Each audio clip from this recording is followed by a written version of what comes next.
오늘 하나님께서 우리에게 주신 말씀은 민수기 35장 9절에서 21절입니다. 민수기 35장 9절에서 21절까지 찾으셔서 함께 교독하겠습니다. 제가 먼저 9절 봉독합니다.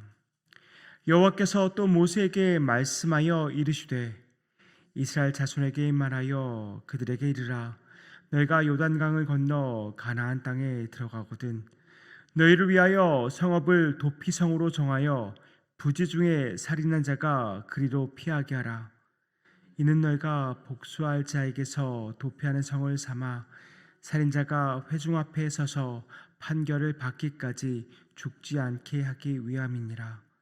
너희가 줄 성읍 중에 6을 도피성이 되게 하되 세 성읍은 요단 이쪽에 두고 세 성읍은 가나안 땅에 두어 도피성이 되게 하라. 이 6성읍은 이스라엘 자손과 타국인과 이스라엘 중에 거류하는 자의 도피성이 되리니 부지 중에 살인한 모든 자가 그리로 도피할 수 있으리라.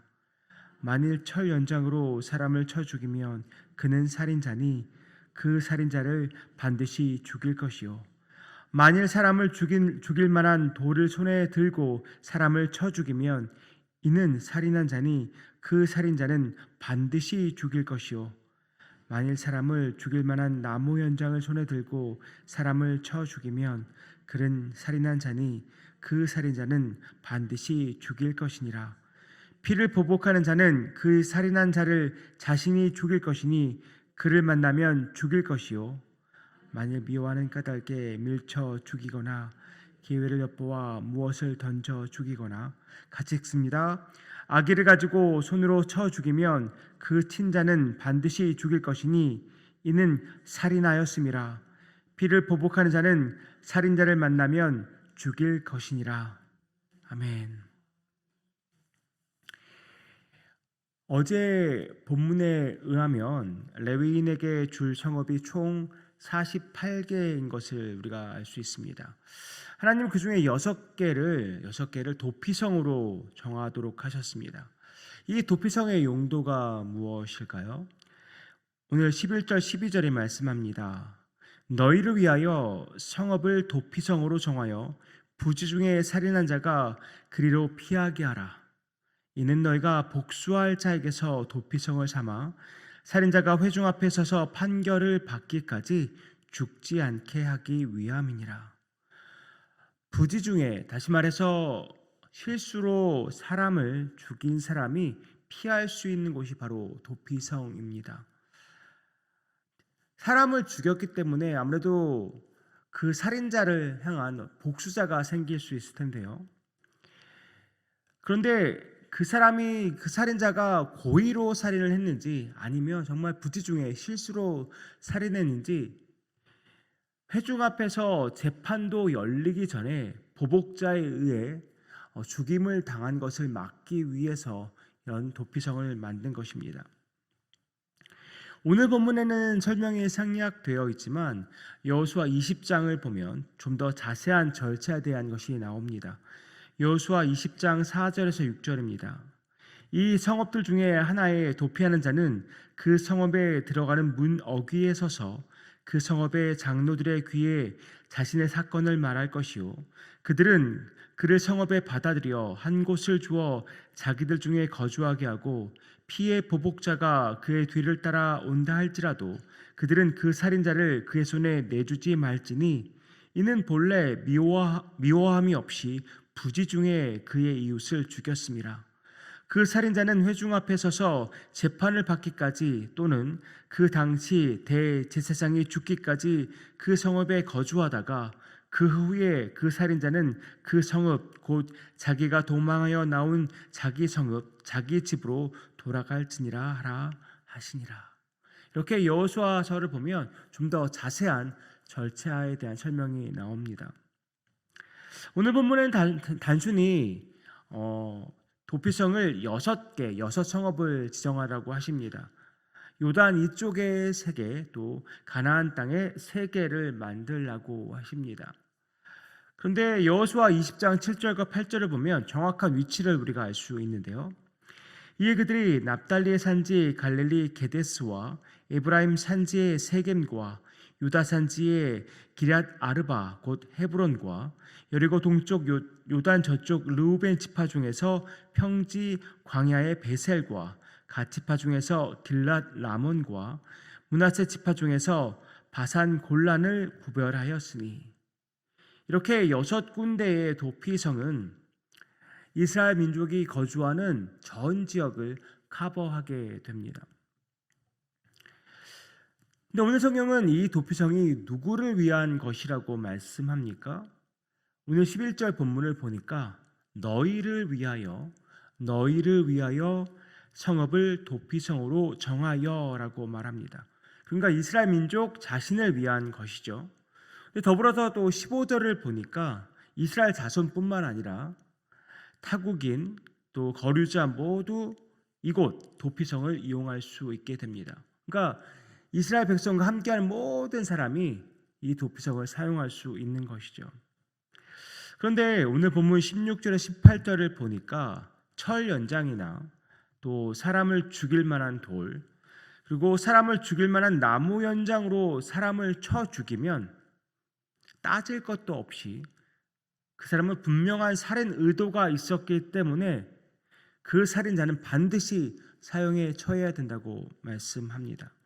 그뿐이 아닙니다. 20절과 21절을 보면 그런 흉기를 사용하지 않더라도 미워하는 마음으로 사람을 밀쳐서 죽이거나 의도적으로 악의를 품고 무언가를 던져 죽여도 그 사람은 반드시 죽여야 한다고 말씀하십니다.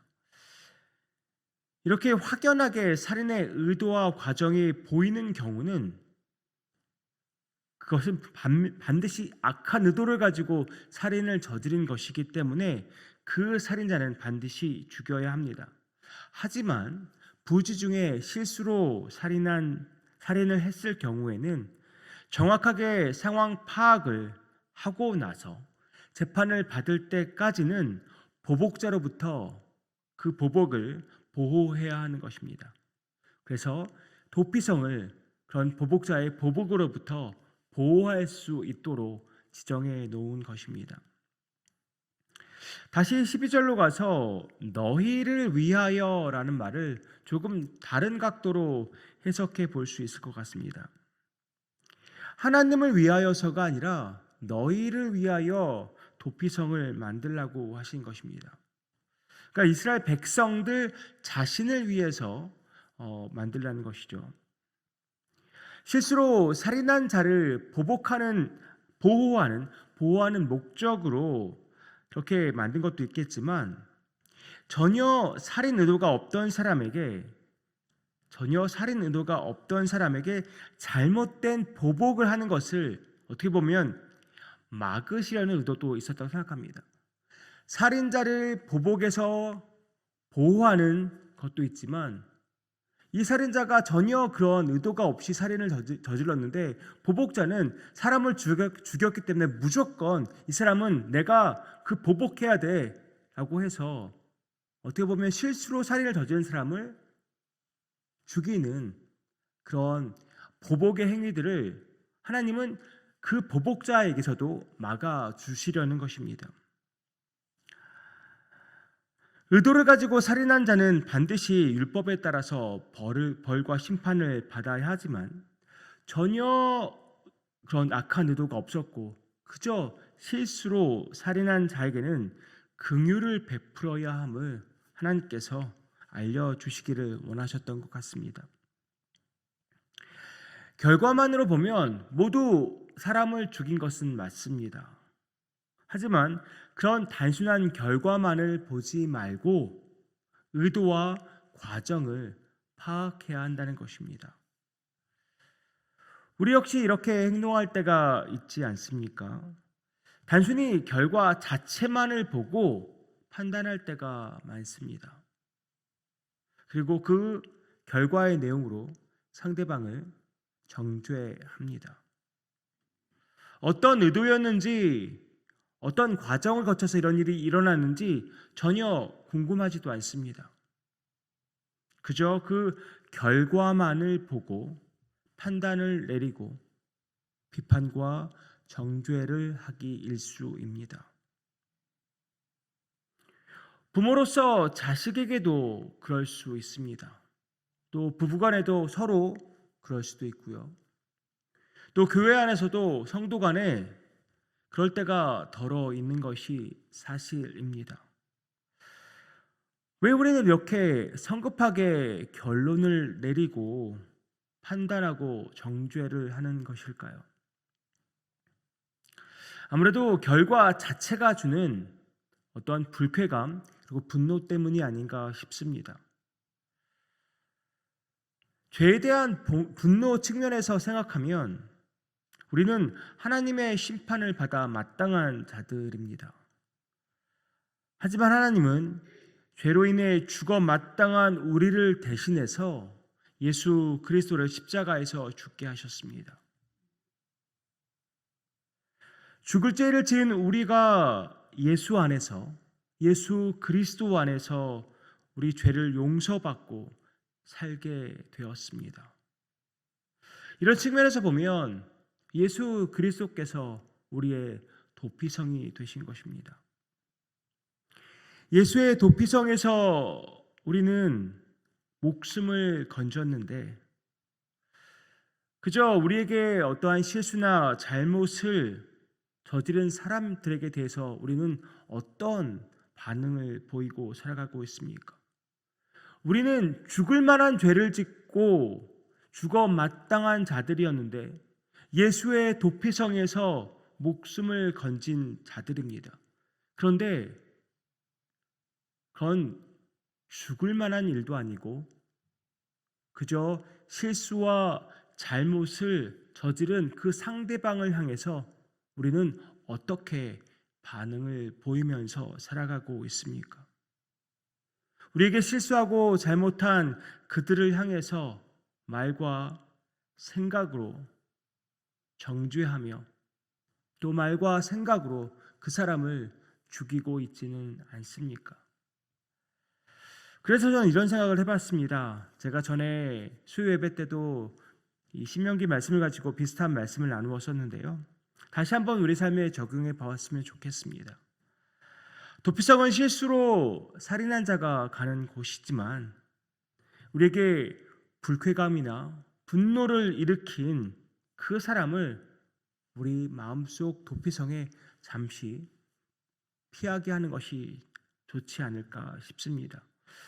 물론 눈에 보이는 도피성 없습니다. 하지만 우리 마음속에 그 도피성을 만들고 그 사람을 내 마음속 도피성으로 피하게 하는 것입니다. 내가 그 사람에 대한 성급한 판단과 정죄를 하지 않도록 내리는 조치인 것이죠. 화를 내기 전에 그 사람을 비난하기 전에 잠시 그 사람을 내 마음속 도피성으로 보내는 것입니다. 그리고 나서 전후 상황을 파악해 보는 것입니다. 그 사람이 과연 어떤 의도였는지 파악해 보는 것이죠. 그 사람을 내 마음속 도피성에 잠시 머물게 하는 동안 우리 마음속에는 내가 예수 그리스도를 통해서 받았던 그 사랑과 긍휼과 자비를 생각하면서 그 사람을 향해서도 긍휼과 자비의 마음이 생기지 않을까 싶습니다. 사랑하는 성도님들, 언제나 누군가를 판단할 때는 하나님이 우리에게 어떠한 은혜와 긍휼을 베풀어 주셨는지 생각해 보시기를 바랍니다.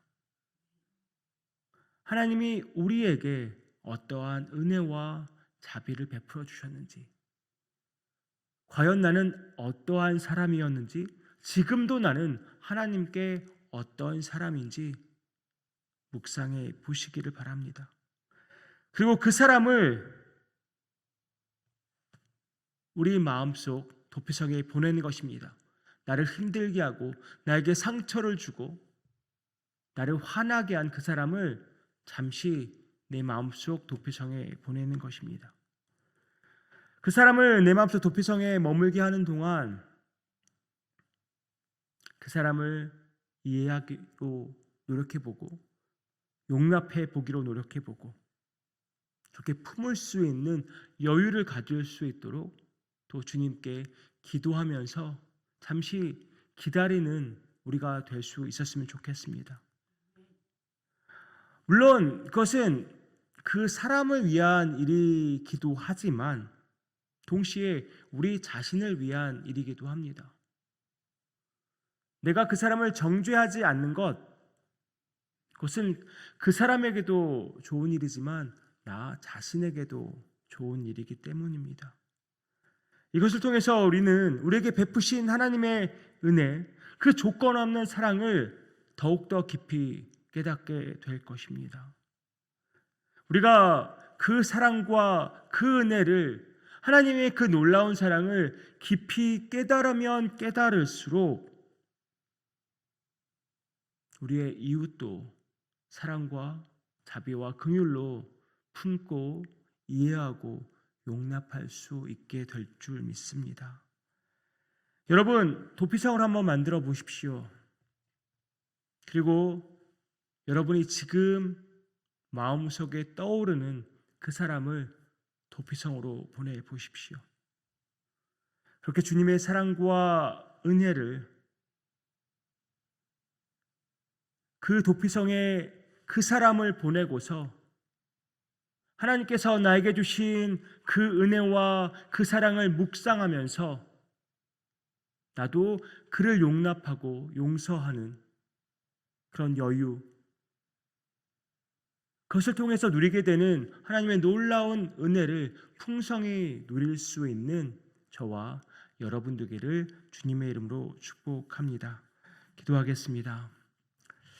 아버지 하나님, 주께서 이스라엘 백성들에게 도피성을 세우라고 말씀하셨습니다. 부지중에 사람을 죽이는 사람을 그곳에 도피시키라고, 그래서 그 사람도 보호하고 또 그 사람에게 보복하려는 그 사람도 보호하도록 주님께서 귀한 일을 명하셨습니다. 우리도 우리 마음 가운데 도피성을 세우기 원합니다.